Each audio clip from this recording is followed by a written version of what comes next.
So I did ask if I could go first in order to do this. I'm Jeannie Randall, and I'm from St. Thomas Episcopal Church. Last November, Paul Pratt, the rector, and I attended the first meeting at the Church of the Nativity. We were certainly engaged with the process, so that by the time we went to Swanee in December, we added some more members. And I think if we're supposed to talk about where Christ was entering in, that's where it started. One of the people we brought to join the committee is head of our local outreach committee, Jack, here at St. Thomas, and they were already looking for new directions, so it fit right in.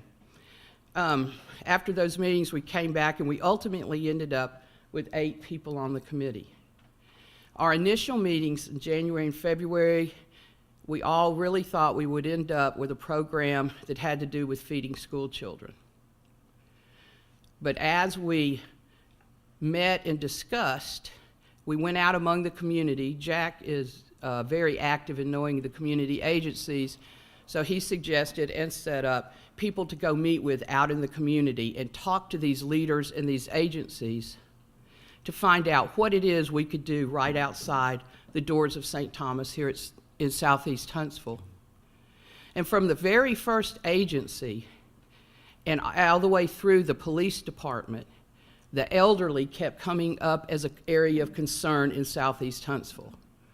Huntsville has agencies that help the elderly, but down past Drake Avenue, Weatherly Road, Southeast Huntsville, there's a huge population of elderly folks who are aging in place. They're not familiar with the social system because they haven't needed it. Retired engineers, retired professional people that are used to taking care of themselves. So the elderly became our focus. One agency, CASA, which is Community Seniors and Homebound. Okay, I never can remember the acronym. We talked with her at length, and they provide many services, like even I with my hip, if I want a shower bar installed, I can call CASA and they'll come do it for me. But she suggested that you start with the population you know. So that would be the population at our church. And as with, I think, most churches, one reason we're kept alive and not a dying church is the older population in our churches.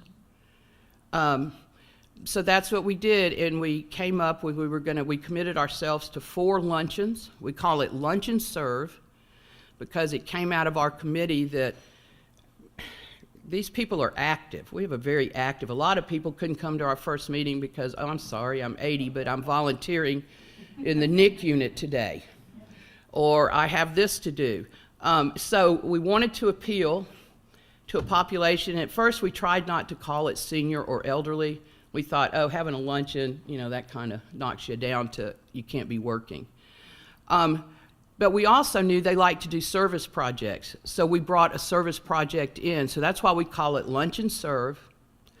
Our first one was in October. We hoped for 35 people, planned for 50, and we had almost 60. We invited our congregation to bring people, and they did.